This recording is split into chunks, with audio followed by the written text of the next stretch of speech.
আমি সাক্ষী।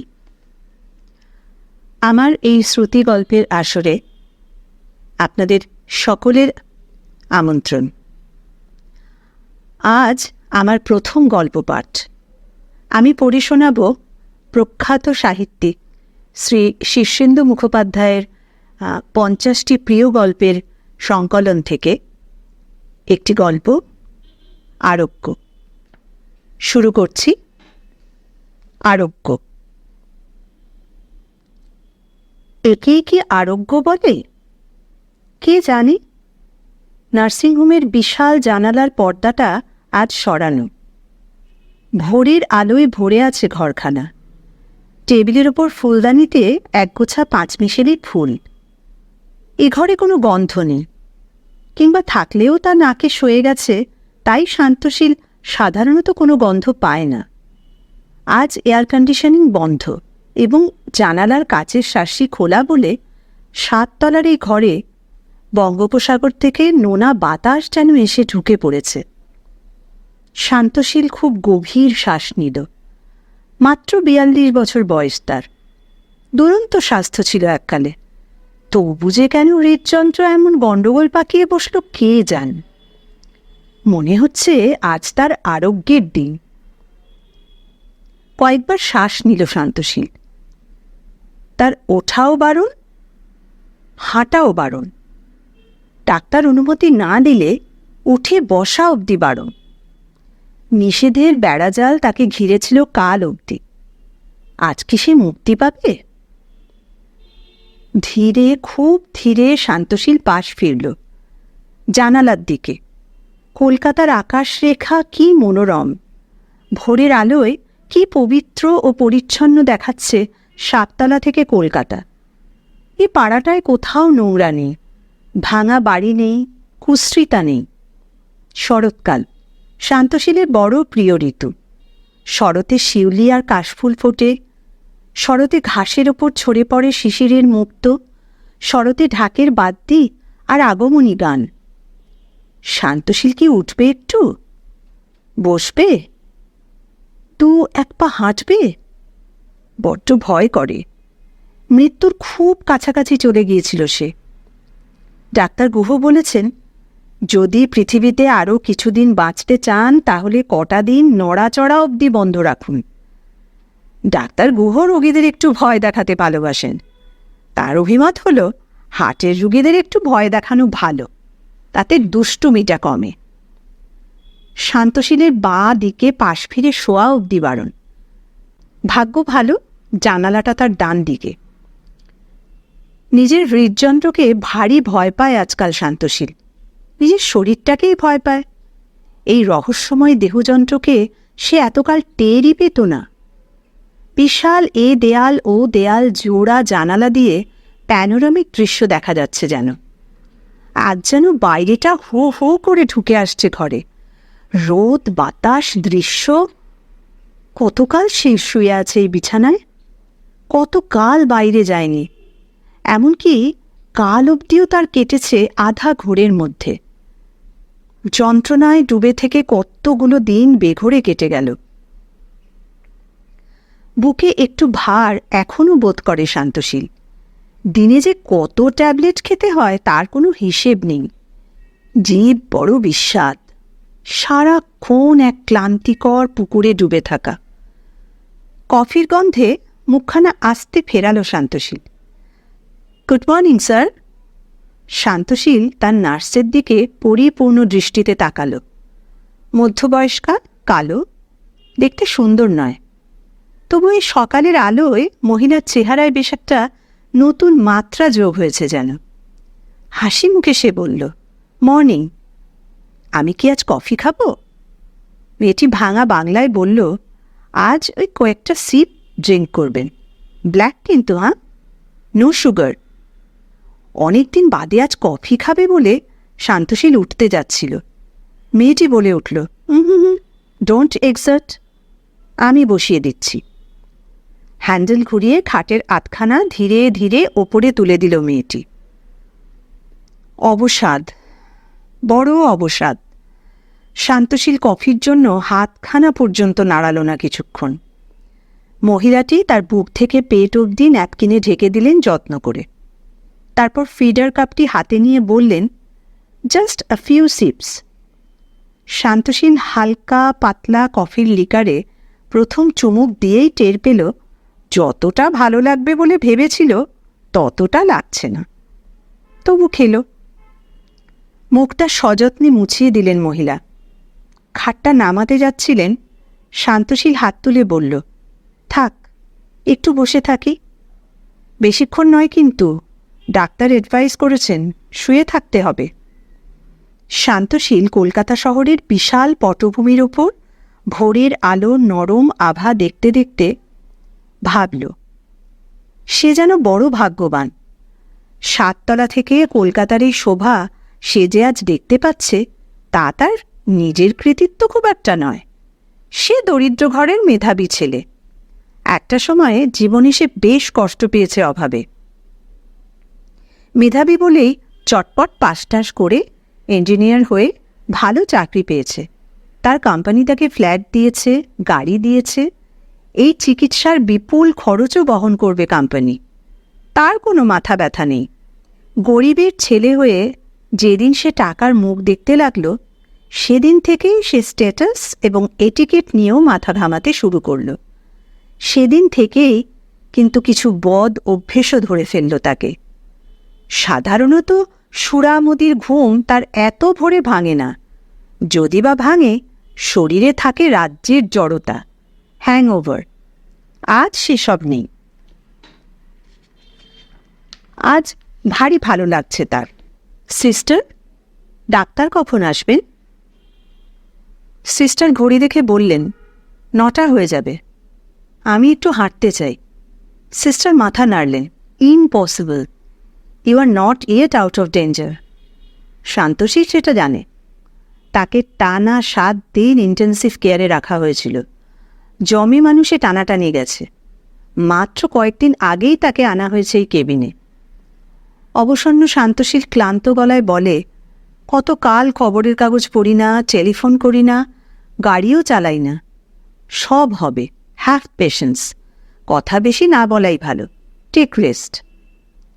রেস্ট বলে শান্তশীল ভ্রু কোঁচকাল। বিশ্রাম অনেক হয়েছে, তবু কেন যে এত অবসাদ। ঘড়ি দেখে সিস্টার চলে গেলেন। ব্রেকফাস্টের সময় হলো। বিস্বাদ অদ্ভুত সব খাবার দেয় এরা। ক্যালোরিহীন, ফ্যাটহীন, চিনিহীন, লবণহীন। শান্তশীলের শরীর সায় দিচ্ছে না। তবু ইচ্ছে করছে জানালার কাছে গিয়ে একটু বসতে। কি সুন্দর বাতাস বইছে। একটা পাখি এসে জানালার কানায় বসল, চড়াই। চুরুক করে ডেকে ফের উড়ে গেল। রাস্তায় গাড়ির শব্দ হচ্ছে, ঝাঁটার শব্দ পাওয়া যাচ্ছে কেবিন থেকে। জানালা দরজা বন্ধ থাকলে তো কোনো শব্দই পাওয়া যায় না। 2টি চড়াই ঘরে ঢুকল। চক্কর মারল কয়েকটা। তাদের দ্রুত সঞ্চারিত পাখার শব্দ একটা ভাইব্রেশনে ভরে দিল ঘরটা।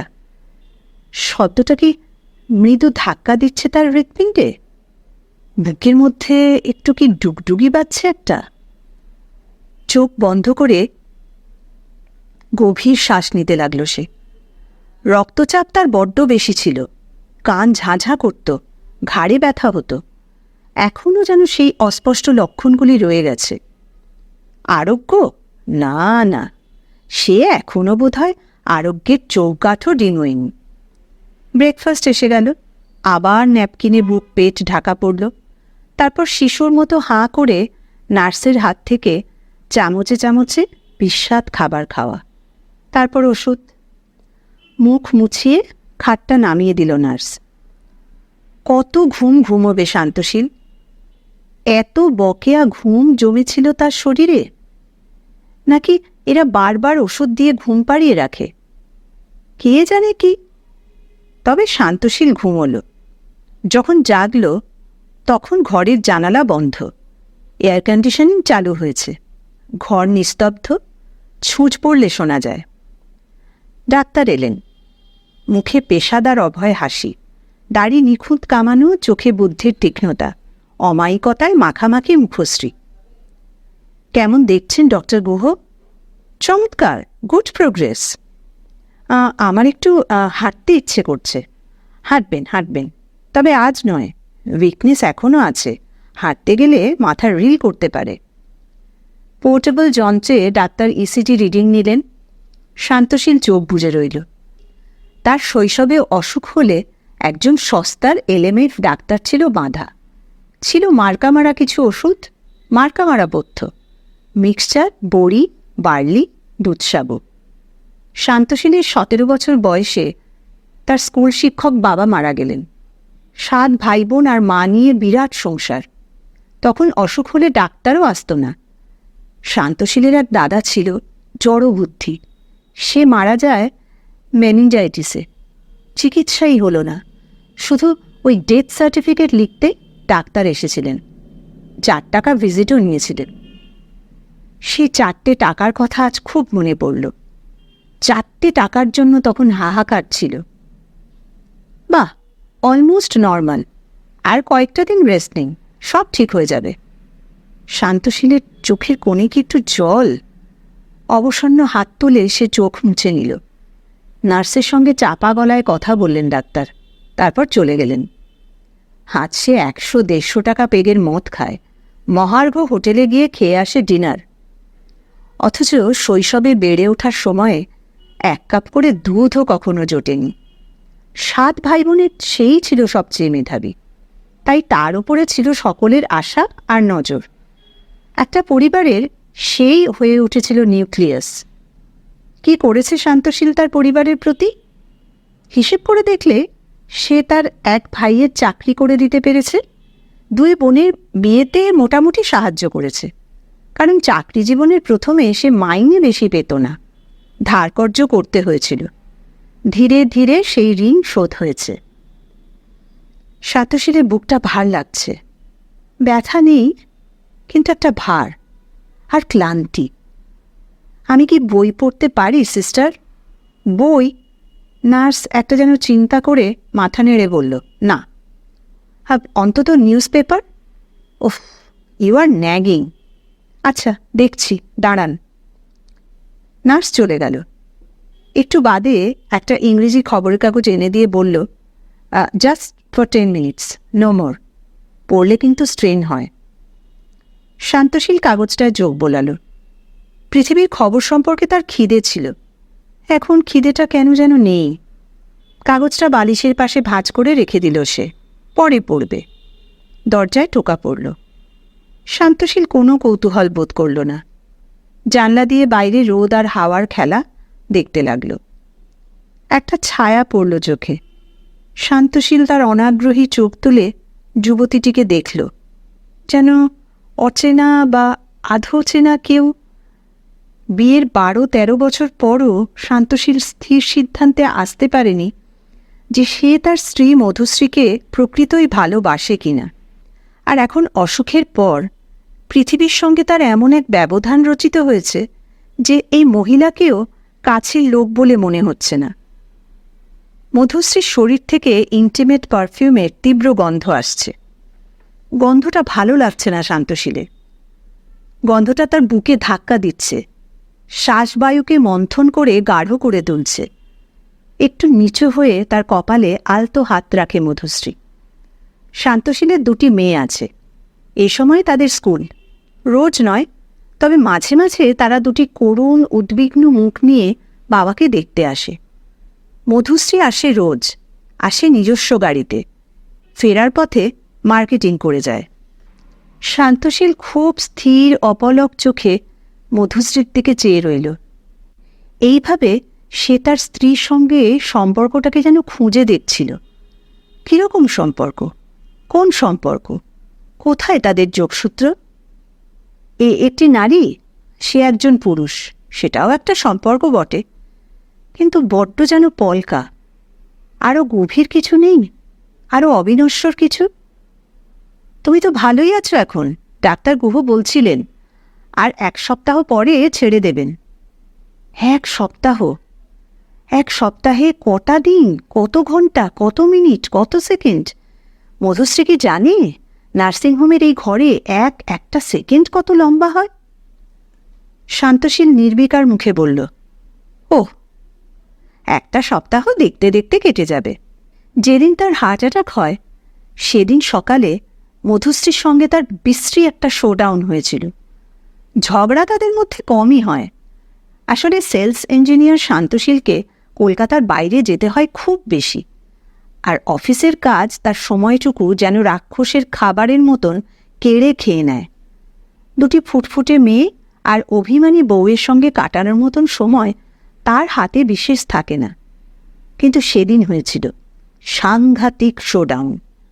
বুকের ব্যথা সেই শুরু। দুপুরে অফিসে ব্যথা বাড়ল, সন্ধেবেলা আরও রীতিমতন তীব্র ব্যথা। সারা শরীর ঘামে ভিজে গেল। একটা ক্লাব ডিনার ছিল বিকেলে। শান্তশীল মদ দিয়ে ব্যথাটাকে ধুয়ে দিতে চেষ্টা করেছিল, সিগারেট খেয়েছিল পরপর। ব্যথা উঠতে লাগলো মাথায়। বিপদ বুঝে সে বেরিয়ে আসতে চেয়েছিল পার্টি থেকে। গাড়ি পর্যন্ত পৌঁছতে পারলেই যথেষ্ট। পারেনি। তবে গাড়ি পার্ক করার চত্বর অবধি চলে গিয়েছিল সে। তারপর বুক চেপে ধরে বসে পড়ল মাটিতে। ড্রাইভার নাইম তাকে দেখতে পেয়েছিল আরও কিছু পরে। লোক জড়ো করে শান্তশীলকে সে ধরাধরি করে গাড়িতে তোলে এবং বুদ্ধিমানের মতন সোজা নিয়ে আসে নার্সিংহোমে। তারপর বাড়িতে খবর দেয়। মেয়েরা দাম্পত্য কলহের কথা সহজে ভোলে, ছেলেরা ভোলে না। শান্তশীলের জিভে যে বিস্বাদ এখনও লেগে আছে তা ওই দিনের ঝগড়ার স্মৃতি জড়িয়েও। মধুশ্রী এমনিতে দেখতে খারাপ নয়। রাস্তায় ঘাটে পুরুষরা দু একবার ফিরে তাকাতে পারে। 35, কিন্তু 35 বলে মনেও হবে না। তা এই মধুশ্রীকে দেখে শান্তশীলের কোনো প্রতিক্রিয়াই হচ্ছে না। লক্ষণটা কি খারাপ? তুমি নিজে কেমন ফিল করছো? ভালো। চোখের কোণে জল কেন বলো তো? কেঁদেছ নাকি? না, ও এমনি চোখ জ্বালা করছিল। তোয়ালে দিয়ে চোখ মুছিয়ে দিল মধুশ্রী। তারপর বলল, এরা এত করছে তোমার জন্য যে আমার আর কিচ্ছুই করার থাকছে না। আমি দেখি চলে যাই, কোনো মানে হয়? কেন, সেবা করতে চাও? কিছু করতে পারলে ভালো লাগতো। এই তো ভালো। জানি দে আর প্রফেশনাল পিপল, আমরা তো আর এদের মতো পারবো না। তবু মনে হয় আপনজনের অসুখ করলে কিছু করতে পারলে ভালো হয়। শান্তশীল চোখ বুজে বলল, ডোন্ট বি সেন্টিমেন্টাল। আমাদেরও সময় কাটছে না। কদিন যা টেনশন গেল, কাল রাতে একটু ঘুমোতে পেরেছি। এতদিন ঘুমোওনি? হয় নাকি? যা টেনশন। শান্তশীল জানালায় চড়াই দেখতে পাচ্ছিল। এখন শার্সি বন্ধ, কিন্তু শার্সির বাইরে দুটো চড়াই বরাবর চক্কর খাচ্ছে। হয়তো একটা মেয়ে চড়াই, অন্যটা পুরুষ। শান্তশীল কোনোদিনই আবেগপ্রবণ নয়, আর পৃথিবীর কোনো মানুষের প্রতি তার যেন কোনো নারী ছেঁড়া টান নেই। তার মা থাকে শান্তশীলের ছোট ভাইয়ের কাছে, জব্বলপুর। এত গুরুতর অসুখের পরও মাকে দেখতে ইচ্ছে করেনি তার। তার দুটি ফুটফুটে মেয়েকে এসে ভালোবাসে বটে, কিন্তু সেরকম বাড়াবাড়ি কখনো করে না। তবে আবেগহীনতা তাকে মাঝে মাঝে বিপদে ফেলে দেয়। বাবা মারা যাওয়ার পর কাঁদা তো দূরের কথা, সে এত স্বাভাবিক আচরণ করেছিল যে মা পর্যন্ত এই শোকের সময়েও তার উপরে রেগে উঠেছিল। অবসন্ন শান্তশীল চোখ বুজে ভেবেছিল, সে কি একটু নিষ্ঠুর, হৃদয়হীন? যখন চোখ মেলল শান্তশীল, তখন মধুশ্রী চলে গেছে। শুধু দম বন্ধ করা গন্ধটা রেখে গেছে ঘরের বাতাসে। নার্স ঘরে নেই, সবসময় থাকে না। সে ঘুমোচ্ছে দেখে হয়তো করিডোরে বান্ধবীদের সঙ্গে আড্ডা মারছে। অসুবিধে নেই, হাতের কাছেই কলিং বেল আছে, বোতাম টিপলেই দৌড়ে আসবে। কিন্তু তাকে ডাকার কোনো প্রয়োজন আপাতত নেই। একটু জল তেষ্টা পেয়েছে, ও তেমন কিছু নয়, একটু পরে জল খেলেও চলবে। শান্তশীল জানালার দিকে চেয়ে হতাশ হল। রোদ্দুর আসছে বলেই বোধহয় পুরো পর্দায় গোটা জানালাটা ঢেকে দেওয়া হয়েছে। প্রেক্ষাগৃহের মতন এই ঘরে কতদিন আর তাকে শরীরে বন্দী হয়ে থাকতে হবে? বুকের ভারটা টের পাচ্ছে এখনো, শরীরের অবসাদও। খুব ধীরে সে কনুইয়ের ওপর ভর রেখে উঠে বসবার চেষ্টা করল। মাথার মধ্যে কেমন একটা পাক মেরে চোখে অন্ধকার দেখল কিছুক্ষণ। তারপরে কিন্তু সেই ভাবটা কেটে গেল। খুব ধীরে শরীরে যতদূর সম্ভব কম চাপ দিয়ে সে উঠে বসল। এই সামান্য পরিশ্রমে কি হাঁপ ধরল তার? বড় বড় শ্বাস ফেলতে লাগল সে। এইবার শান্তশীল দেখল তার স্টিলের বেডটা বেশ উঁচু। সে কি নামবে? পারবে নামতে? পড়ে যাবে না তো? উচিত হবে কি নামাটা? আরও 7 দিন এই অবরোধে কাটানোটা অর্থহীন। তার বাবা মারা গিয়েছিল অনেক অনাদরে, প্রায় বিনা চিকিৎসায়। তার পরিবারের ডাক্তার ডাকার বা ওষুধ খাওয়ার রেওয়াজই ছিল না একটা সময়। তার দাদার করুণ মৃত্যুর কথা এখনও এত স্পষ্ট মনে পড়ে। কি হবে তার? মৃত্যুর বেশি আর কি হতে পারে? শান্তশীল তার পায়জামা পরা দুটো পা ঝুলিয়ে দিল নিচে। তারপর সামান্য দ্বিধাজড়িত কয়েকটা সেকেন্ড মেঝের ওপর দাঁড়ালো সে। হাঁটু ভেঙে পড়তে চাইছে। শরীরে একটা অদ্ভুত থরথরানি। বিছানায় ভর রেখেই সে এই দুর্বলতা সামাল দিল। হাঁটবার জন্য এখন তাই দুর্জয় সাহস। বুকের থরথরানি, শরীরের অভ্যন্তরে ঝিঝির ডাক, মাথার চক্কর, এইসব নিয়ে হাঁটার চেষ্টা করাটাও যে বিপজ্জনক তা শান্তশীল জানে। এক পা করে সে কয়েক পা এগিয়ে গেল। শরীরে তেমন ভারসাম্য থাকছে না। সে টলছে। সোজা যেতে গিয়ে বেঁকে যাচ্ছে। জানালার কাছ বরাবর এসে পর্দাটা সরিয়ে বাইরে তাকালো। বেলা 10টার কাছাকাছি কি এখন? বা আরেকটু কি বেশি? এ ঘরে একটা দেয়াল ঘড়ি আছে, কিন্তু সেদিকে তাকালো না সে। কটা বাজে জেনে তার লাভ কি? তার জানালার নিচেই একটা পার্ক। পার্কে জলাশয়, নিবিড় গাছপালা আছে চারিদিকে। শান্তশীল খানিকক্ষণ তৃষিতের মতো চেয়ে রইল সেই দিকে। একটা রাধাচূড়া গাছের তলায় বেঞ্চে ময়লা জামাকাপড় পরা একজন বুড়ো মানুষকে দেখতে পাচ্ছিল সে। বসে বসে ঝিমোচ্ছে। শান্তশীল ধীর পদক্ষেপে হেঁটে দরজার কাছে এলো। সাবধানে দরজাটা খুলে দেখল করিডোর ফাঁকা। বাইরে বেরিয়ে এলো শান্তশীল। দরজাটা সাবধানে ভেজিয়ে দিয়ে সিঁড়ি ধরে নামতে লাগলো নিচে। লিফট নিল না। দরকার কি? 7 বা 8 তলা থেকে নামারও তো পরিশ্রম আছে বেশ। শান্তশীল রেলিংয়ে হাত রেখে নামতেই লাগলো। একটার পর একটা ধাপ, অশেষ যেন। অনেক উর্দি পড়া লোক তাকে দেখল, কয়েকজন নার্সও, কিন্তু কেউ কিছু বলল না। যে যার নিজের কাজে ব্যস্ত।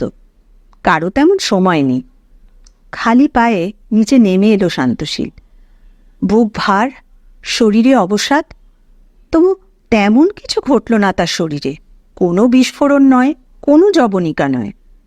সামনে চমৎকার কংক্রিটের ড্রাইভওয়ে, ঢালু হয়ে নেমে গেছে রাস্তায়। শান্তশীল ধীর এবং দৃঢ় পদক্ষেপে পথটুকু পেরিয়ে রাস্তায় নামল। চারদিকে জমজম করছে কলকাতা, অবারিত পৃথিবী। শান্তশীলের মাথার মধ্যে একটা পংক্তি আপনা থেকেই চলে এলো। বন্ধন হোক ক্ষয়। রবীন্দ্র জয়ন্তীতে কতবার গানটা শুনেছে, কিন্তু মাথায় ঘুরপাক খেতে লাগলো এই একটি লাইন, বন্ধন হোক ক্ষয়। এত মুক্ত তার কোনো দিন লাগেনি। তার পকেটে একটি পয়সাও নেই, পায়ে জুতো নেই, পরনে শুধু পায়জামা আর ওই বুশশার্ট গোছের একটা কিছু। কয়েকদিন দাড়ি কামানো হয়নি। কেমন দেখাচ্ছে তাকে কে জানে। শান্তশীল যথেষ্ট সাহস বোধ করছে, আত্মবিশ্বাসও। শরীরের জড়তা কেটেছে, বুকের ভার কিন্তু ততটা অনুভবও করছে না। সে পায়ে পায়ে পার্কটায় চলে এলো। ফটক ঠেলে ঢুকে পড়ল ভেতরে। একজন দারোয়ান গোছের লোক গম্ভীর মুখে এগিয়ে এসে বলল, ইহা ঘুষ না মানা হ্যায় জি। শান্তশীল তর্ক করল না, বিনয়ের সঙ্গে বেরিয়ে এলো। পার্কটাতেই যে তাকে ঢুকতে হবে এমন কোনো কথা নেই। সে তো এখন সব দিকেই যেতে পারে, যেখানে খুশি। সুতরাং সে কিছু চিন্তা না করেই হাঁটতে লাগল। একটু বাদেই সে যখন বুঝতে পারল যে সে বাড়ির দিকেই হাঁটছে, তখন ইচ্ছে হলো পথ পাল্টাতে। পথ পাল্টালও সে, কিন্তু কোন দিকে যাবে তা স্থির করতে মন চাইল না। উদাসভাবে হাঁটতে লাগলো শুধু। দেখল কোনো লাভ হচ্ছে না। তার অভ্যস্ত সংস্কার, তার জৈব চেতনা তাকে ঠিক নিয়ে যাচ্ছে একটা চেনা পথের দিকেই, নির্দিষ্ট লক্ষ্যে। বাড়ির দারোয়ান তাড়াতাড়ি উঠে একটা অভিবাদন জানালো, সাব তবিয়ত ঠিক তো হ্যাঁ? হাঁ হাঁ। সিঁড়ি ভেঙে ওঠা বড্ড বাড়াবাড়ি হয়ে যাক কি? তার অ্যাপার্টমেন্ট 5 তলায়। অনেকটা পথ হেঁটেছে শান্তশীল, অন্তত মাইল 3 তো হবেই। সে ঘামছে, একটু হাঁফও ধরছে তার। একটু ভেবে লিফটে উঠে দরজা বন্ধ করে দিল শান্তশীল। তারপর চোখ বুজে দম নিল শ্রান্তভাবে। কলিং বেল একবারই মাত্র বাজালো সে। কেউ দরজা খুলল না। তাহলে কি মধুশ্রী এখনো ফেরেনি? কাজের মেয়েটা অবশ্য নেই, দেশে গেছে সে শুনেছে। তাহলে কি ফিরে যাবে?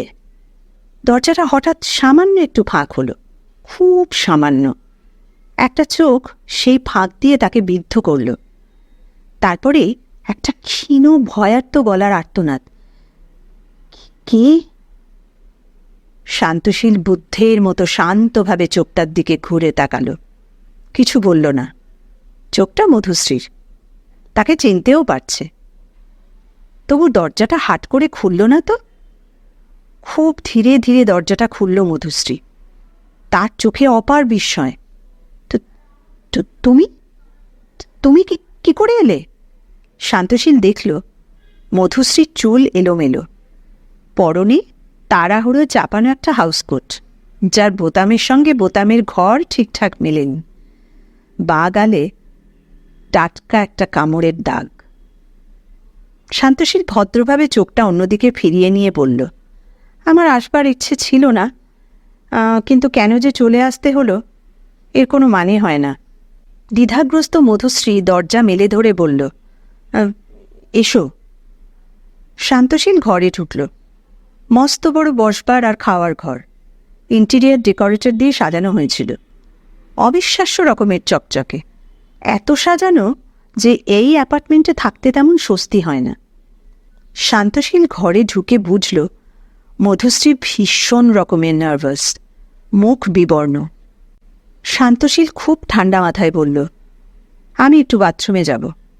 ও আচ্ছা। শোয়ার ঘরের দরজাটা আপনা থেকেই কি বন্ধ হয়ে গেল নিঃশব্দে? শান্তশীল একটু থামল, মধুশ্রীর দিকে চেয়ে বলল, 10 মিনিটের জন্য। হ্যাঁ, মানে 10 মিনিটের জন্য বাথরুমে গেলে তোমার হবে তো? মধুশ্রী অবোধ জন্তুর মতো চেয়ে রইল, বোবা। 10 মিনিটের বেশি সময় নিল শান্তশীল।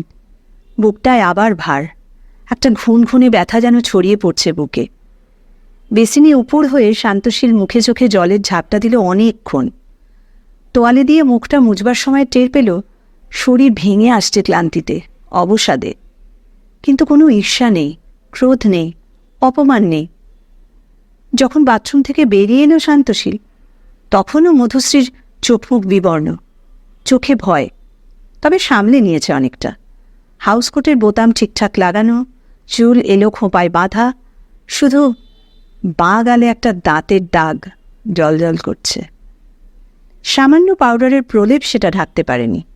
শান্তশীল এই শরীরে কি করে নার্সিংহোম থেকে চলে এলো, কেন এলো, এইসব জরুরি প্রশ্ন মধুশ্রী করল না। সে শান্তশীলের দিকে তাকাতেই পারছে না। শান্তশীল বাইরের ঘরেই সোফায় বসল। বুকে ঘনিয়ে উঠছে ব্যথা, ঘাম হচ্ছে, ঘাড়ে দপদপ করছে একটা রগ, মাথার মধ্যে চক্কর। তবু শক্ত গলায় বলল, বিছানার চাদরটা পাল্টে দাও, যাও। মধুশ্রী ছুট পায়ে চলে গেল। শান্তশীল বুকে হাত রাখল।